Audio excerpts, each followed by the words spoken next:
Okay, so let's play the game and Yeah, let's play Life is Strange.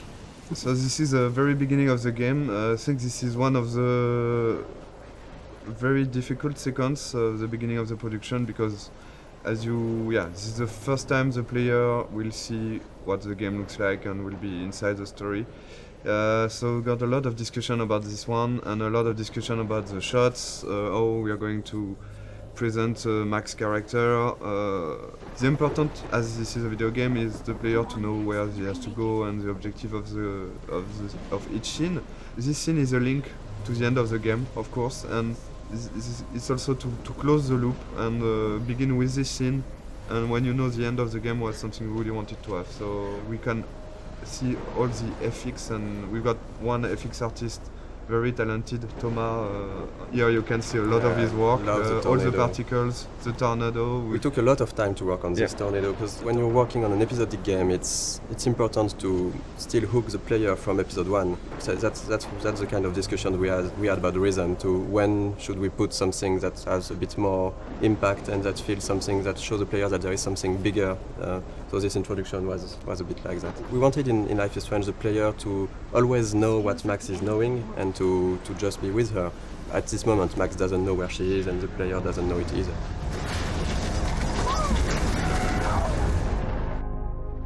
We're back to the high school, and which is one of the most important settings of the game, of course, the high school setting and the Blackwell Academy.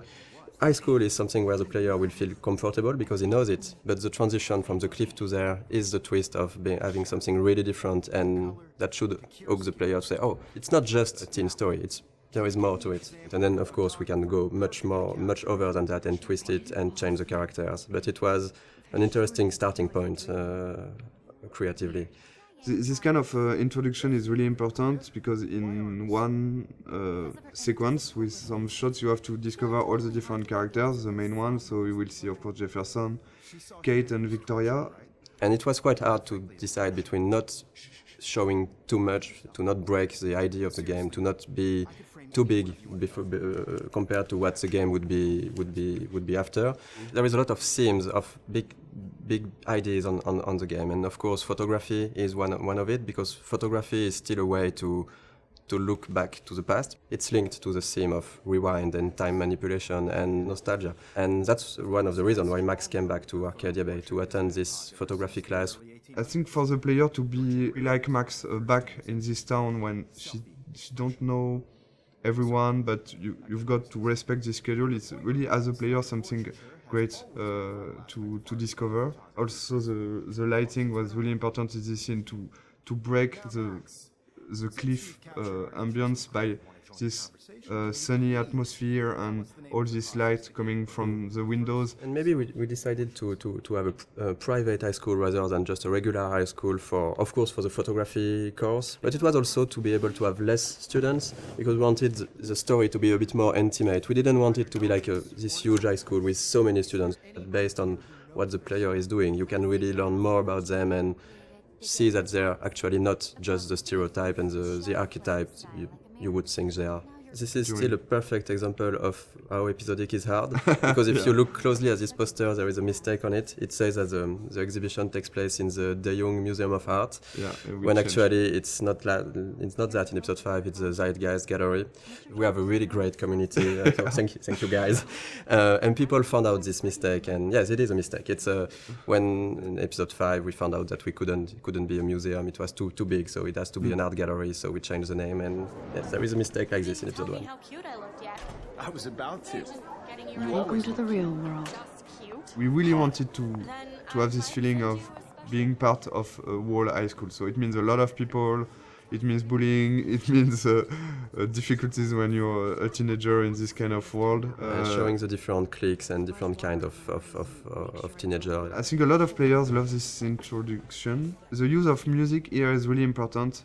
As Max feels insecure in this atmosphere, we wanted her to isolate, and the music is a great way of isolate yourself when you just want to be on your own. And so since the beginning of the game we were working with licensed tracks, licensed music. We test when we testing and prototype some scenes, we put some licensed tracks from artists we love, and Scene Matters one of them.